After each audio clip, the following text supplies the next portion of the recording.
नमस्कार, आप देख रहे हैं जन उत्तराखंड और मैं हूं आपके साथ भानु दीक्षित। सबसे पहले नजर डालेंगे इस वक्त की हेडलाइंस पर।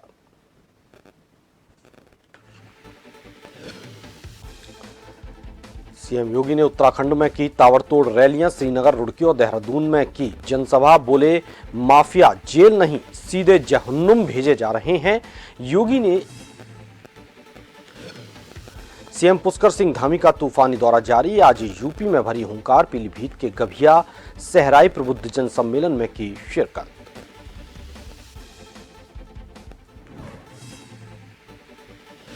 बागेश्वर में नदी में गिरी कार, 4 लोगों की मौत। बालीघाट धर्मगढ़ मोटर मार्ग पर सुबह करीब 4 बजे हुआ हादसा।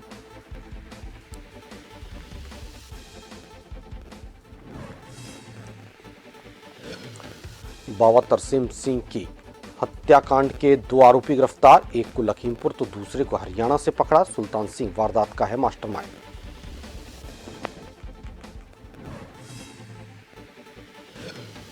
उत्तराखंड में आज बरसेंगे बदरा, ओलावृष्टि की भी संभावना। मौसम विभाग ने जारी किया ऑरेंज अलर्ट। ज्यादा ऊंचाई वाले इलाकों में बर्फबारी के आसार।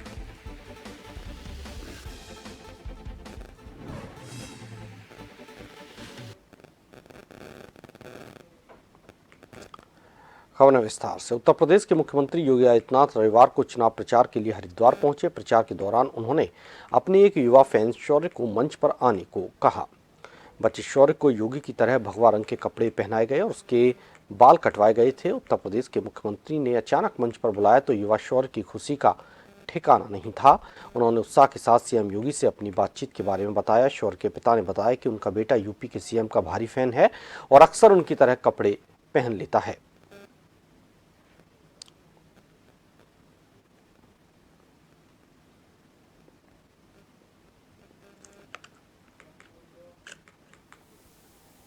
मेरी बातचीत हुई, मुझे अच्छा लगा स्टेज पे आगे और उन्होंने मेरे से बातचीत करी, आपका नाम और मेरे पापा का नाम।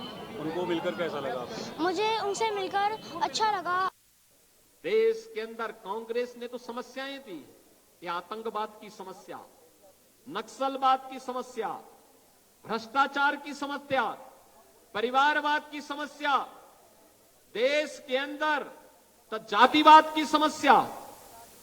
आज का जो संकल्प पत्र भारतीय जनता पार्टी का है, ये संकल्प पत्र कहता है कि चुनाव तय करेगा। एक तरफ नेशन फर्स्ट मोदी के नेतृत्व में है और दूसरी तरफ फैमिली फर्स्ट ये कांग्रेस और अन्य दलों के पक्ष के साथ में है। वे लोग फैमिली फर्स्ट को प्राथमिकता देते हैं तो एक परिवार से उभर नहीं पाते और भारतीय जनता पार्टी सब कुछ राष्ट्र के लिए समर्पित है। लोकसभा चुनाव को लेकर उत्तराखंड में उत्तर प्रदेश के मुख्यमंत्री योगी आदित्यनाथ ने 3 जनसभाएं की। सीएम योगी सबसे पहले पौड़ी लोकसभा क्षेत्र के श्रीनगर पहुंचे, जहां पर उन्होंने भाजपा प्रत्याशी अनिल बलूनी के समर्थन में जनसभा की। इसके बाद योगी हरिद्वार लोकसभा के प्रत्याशी पूर्व मुख्यमंत्री त्रिवेंद्र सिंह रावत के समर्थन में रुड़की में जनसभा को उन्होंने संबोधित किया।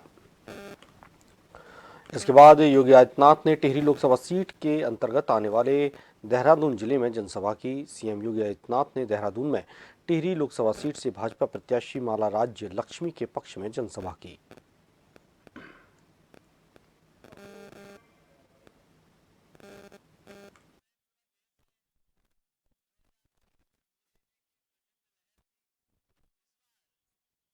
सुनामी है और आज योगी आदित्यनाथ का देहरादून की पावन धरती पर आना, आप ये समझ लीजिए कि टिहरी संसदीय क्षेत्र में और उत्तराखंड के तमाम सारे 5 लोकसभा सीटों पर जो जीत का मार्जिन है वो कई गुना बढ़ गया है।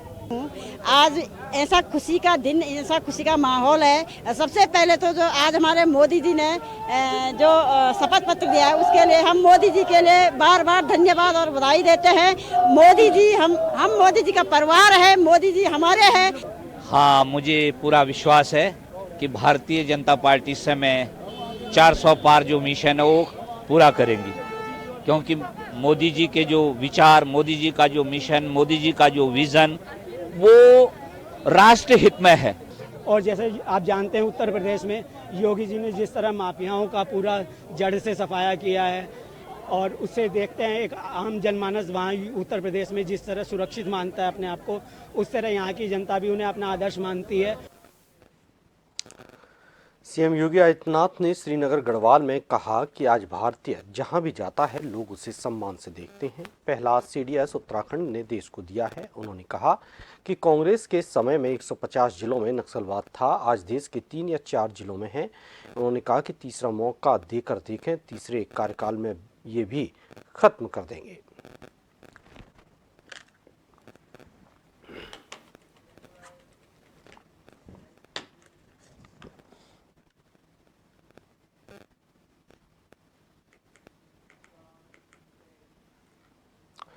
खबर खटीमा से है, जहां मुख्यमंत्री पुष्कर सिंह धामी ने यहां दौरा किया और बीजेपी प्रत्याशी के समर्थन में रोड शो किया। बता दें कि सीएम धामी का तूफानी दौरा लगातार जारी है। खटीमा में जनसभा करने के बाद आज सीएम धामी यूपी के पीलीभीत पहुंचे। लोकसभा सीट के मतदाताओं को उन्होंने साधा। पीलीभीत में प्रबुद्ध जन सम्मेलन में शिरकत की।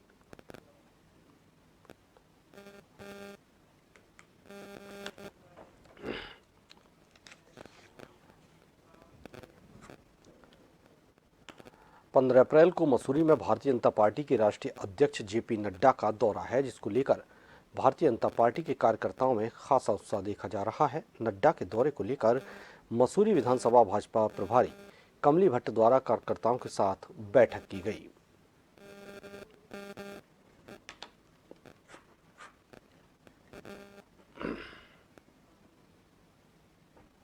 अध्यक्ष JP नड्डा जी आ रहे हैं और आज हमने यहाँ पर माननीय गणेश जोशी जी के निर्देशानुसार एक बैठक का आयोजन किया गया है और निश्चित रूप से जिस तरह से यहाँ पर कार्यकर्ता एक बहुत ही मेहनत कर रहे हैं और जो 15 तारीख को आप देखेंगे वहाँ पर एक विशाल जनसभा को संबोधित करेंगे ऐसे हमारे आदरणीय नड्डा जी, और भारी संख्या में वहाँ पर एक जनसलाप के रूप में लोग आएंगे और भारी भव्य स्वागत उनका होगा। देखिए, भारतीय जनता पार्टी हम लोग तो चुनाव जीते ये सोच के ही चल रहे हैं, लेकिन हमें ओवर कॉन्फिडेंस में नहीं होना है और हर एक कार्यकर्ता, भाजपा का हर एक देवतुल्य कार्यकर्ता काम कर रहे हैं, मेहनत कर रहे हैं और जो मोदी जी की योजनाएं हैं, माननीय धामी जी की योजनाएं हैं, वो जन जन तक पहुंची, अंतिम छोर तक व्यक्ति तक पहुंची है। हरिद्वार लोकसभा का चुनाव पूरे चरम पर है और रोजाना स्टार प्रचारकों का आना लगातार जारी है। आज भी रुड़की के नेहरू स्टेडियम में भारतीय जनता पार्टी द्वारा आयोजित विजय संकल्प रैली में उत्तर प्रदेश के मुख्यमंत्री योगी आदित्यनाथ ने पहुंचकर हरिद्वार लोकसभा प्रत्याशी त्रिवेंद्र सिंह रावत के लिए जनता से वोट मांगे। मंच से योगी आदित्यनाथ ने कहा कि अगर स्वतंत्र भारत में किसी ने सम्मान दिया है तो वो मोदी सरकार है।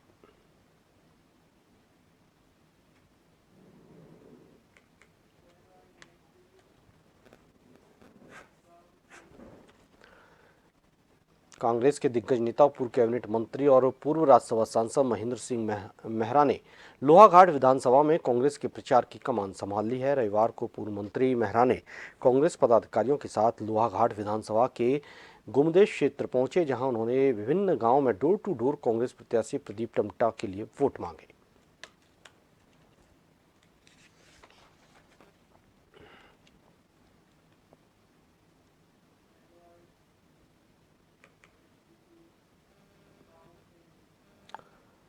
हल्द्वानी के गौलापार में नैनीताल लोकसभा सीट से कांग्रेस के प्रत्याशी प्रकाश जोशी के समर्थन में एक सभा का आयोजन किया गया। कांग्रेस अनुसूचित प्रकोष्ठ के जिला अध्यक्ष इंद्रपाल आर्य द्वारा सभा आयोजित की गई, जिसमें उत्तराखंड कांग्रेस के दिग्गज नेता और नेता प्रतिपक्ष यशपाल आर्य, कांग्रेस के लोकसभा प्रत्याशी प्रकाश जोशी, पूर्व विधायक नैनीताल संजीव आर्य समेत बड़ी संख्या में पार्टी के कार्यकर्ता, स्थानीय जनता मौजूद रही।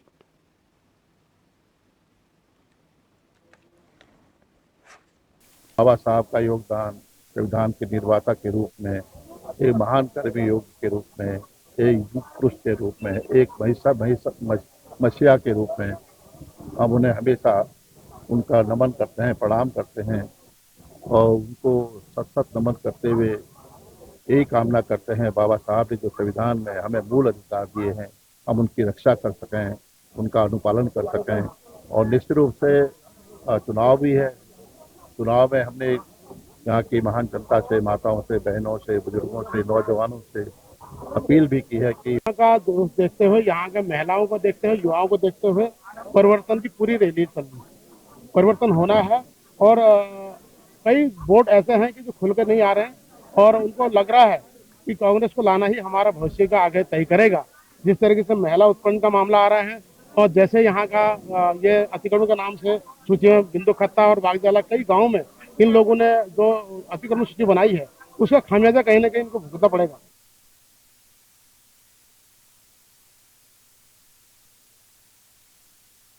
अम्बेडकर की 133वीं जयंती के मौके पर शहर में आज शोभा यात्रा निकाली गई। यात्रा में शामिल लोगों के ऊपर पुष्प वर्षा कर उनका स्वागत किया गया। कार्यक्रम में हल्द्वानी के विधायक सुमित हृदय सहित मीमांसा आर्य यूथ कांग्रेस सभी कार्यकर्ता कांग्रेस के मौजूद रहे, जिन्होंने बाबा साहब अम्बेडकर के जीवन में परिचय डालते हुए उनके द्वारा किए गए सामाजिक कार्यों पर एक परिचय डाला।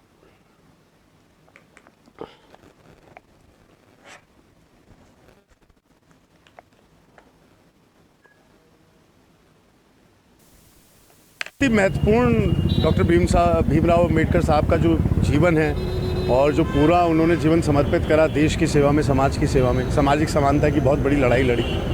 हमारा जो संविधान है, जो विश्व का सबसे खूबसूरत लोकतंत्र जो भारत है, जो उसकी रचना हुई उस संविधान के आधार पे, उनका जो योगदान है वो केवल हिंदुस्तान में नहीं, विदेशों में भी, अन्य देशों में भी उसका उदाहरण पेश किया जाता है। तो ऐसी महान हस्ती डॉक्टर बाबा भीमराव अम्बेडकर थे, तो मैं विशेष आज श्रद्धांजलि उन्हें अर्पित करता हूँ। हर वर्ष की भांति इस साल भी यहाँ पर एक हमने जलपान का अरेंजमेंट किया हुआ है। आज हमारी एक बहुत ही बड़े रूप में एक झांकी निकलेगी जिसमें अम्बेडकर जी के संदेशों को आगे लोगों को दिया जाएगा और इसी को आगे बढ़ाते हुए आज यहाँ पर सभी युवाओं के साथ, और देखिए अम्बेडकर जी सभी के हैं, इसलिए आज सभी लोग यहाँ पर हम सब मिलकर एक मैसेज भी देना चाहते हैं और इसी के लिए आज यहाँ पर जलपान की व्यवस्था भी करवाई गई है और सभी को अम्बेडकर जयंती की शुभकामनाएं देती हूँ।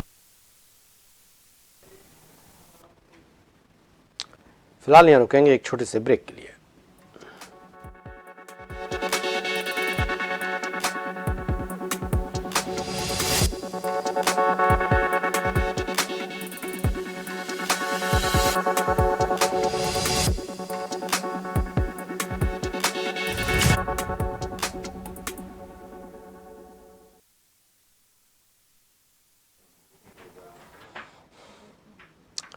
ब्रेक के बाद आपका स्वागत है। आगे बढ़ते हैं। प्रदेश के पूर्व मुख्यमंत्री हरीश रावत लक्सर पहुंचे, जहां उन्होंने दर्जनपुर गांव में जनसंपर्क किया। हरीश रावत ने लक्सर गांव में पहुंचकर डॉक्टर भीमराव अम्बेडकर की प्रतिमा पर माल्यार्पण किया, साथ ही उन्होंने अपने कार्यकर्ताओं को संबोधित किया। इस दौरान रावत ने कहा कि कुछ तख्त जो इस देश की सत्ता पर काबिज हैं, उनकी संरक्षित संस्था संविधान को बदलना चाहती है।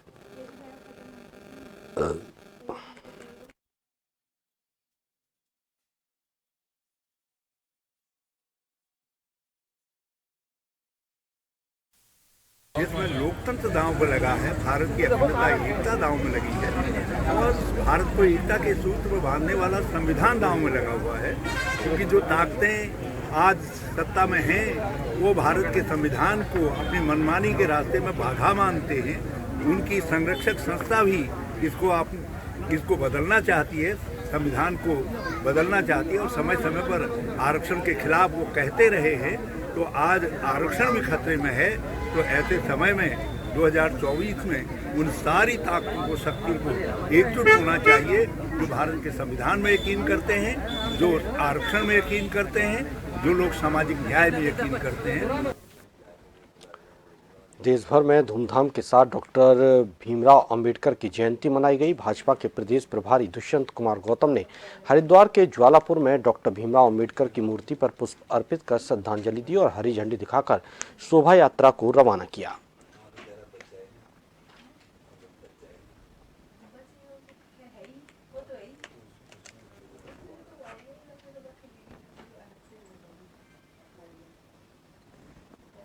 जो लोग भ्रष्टाचार का आरोप लगा रहे हैं, 5,000 करोड़ की घोटाले की जमानत पे छूटे हुए लोग हैं वो, इसलिए जो भ्रष्टाचार उन्होंने किया है वो इसलिए आरोप लगा रहे हैं कि मोदी जी ने कहा सारे भ्रष्टाचारी जेल में जाएंगे।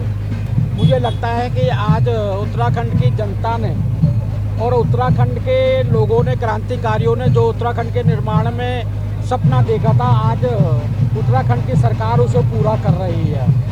हर घर को नल मिल रहा है, नल में जल मिल रहा है, गैस मिल रही है, शौचालय मिल रहे हैं, मकान मिल रहे हैं, महिलाओं को सम्मान मिला है, आरक्षण मिला है।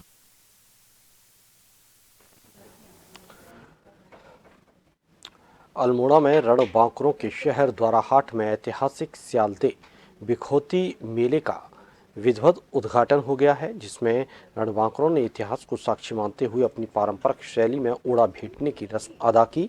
ऐतिहासिक स्यालदे बिखौती मेले में ढोल नगाड़े की गर्जना और हुड़के की धमक ने वीर रस की हुंकार भरते हुए हिमालय के गौरवशाली अतीत के दर्शन करवाए।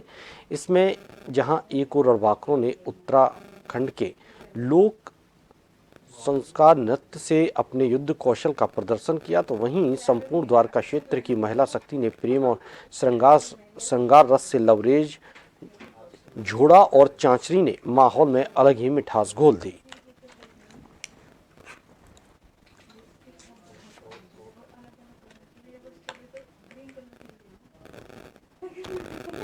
लोहाघाट विधानसभा के रेगरू क्षेत्र के आगर चाक ग्राम सभा के ग्रामीणों ने लोकसभा चुनाव 2024 बहिष्कार का ऐलान कर दिया है। गांव के युवा किशोर मेहता ने मीडिया को दिए गए बयान में कहा कि रेगरू क्षेत्र के ग्रामीण लंबे समय से मरोड़ा खान छंदा सड़क में डामरीकरण की मांग कर रहे हैं, पर सरकार और प्रशासन के द्वारा उनकी मांगों की लगातार अनदेखी की जा रही है। सड़क पूरी तरीके से गड्ढों में तब्दील हो चुकी है। कई किलोमीटर सड़क में तो बनने के बाद से डामरीकरण तक नहीं हुआ है।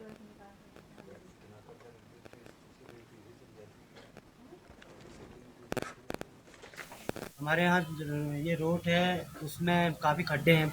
बहुत समय से 2002 की बनी हुई रोड है, ये आज तक अभी तक भी पक्की नहीं हुई है। तो हम कई बार हमने इसमें वो दिया, ज्ञापन भी दिया कि ये रोड खराब है, और कई बार यहाँ आए भी, विधायक जी भी आए, उन्होंने भी घोषणा की, लेकिन इसमें अभी कोई भी निवारण नहीं हुआ। इसलिए हमने मजबूरन होकर अभी ये चुनाव का बहिष्कार करने का निर्णय लिया है। अगर हमारी मांग अभी पूरी नहीं की गई तो हम इसमें चुनाव का बहिष्कार करेंगे। और आखिर में एक नजर हेडलाइंस पर। सीएम योगी ने उत्तराखंड में की ताबड़तोड़ रैलियां, श्रीनगर, रुड़की और देहरादून में की जनसभा। बोले माफिया जेल नहीं, सीधे जहन्नुम भेजे जा रहे हैं।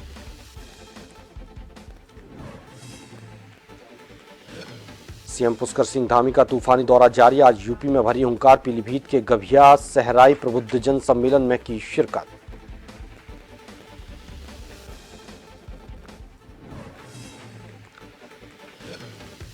बागेश्वर में नदी में गिरी कार, 4 लोगों की मौत। बाली घाट धर्मगढ़ मोटर मार्ग पर सुबह करीब 4 बजे हुआ हादसा। बाबा तरसेम सिंह हत्याकांड के 2 आरोपी गिरफ्तार, एक को लखीमपुर तो दूसरे को हरियाणा से पकड़ा। सुल्तान सिंह वारदात का है मास्टरमाइंड।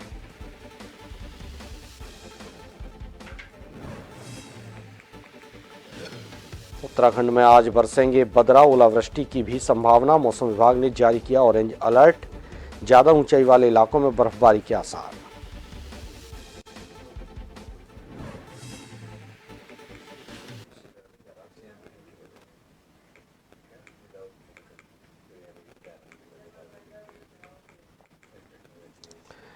इसी के साथ इस बुलेटिन में फिलहाल इतना ही। आप देखते रहिए जन टीवी।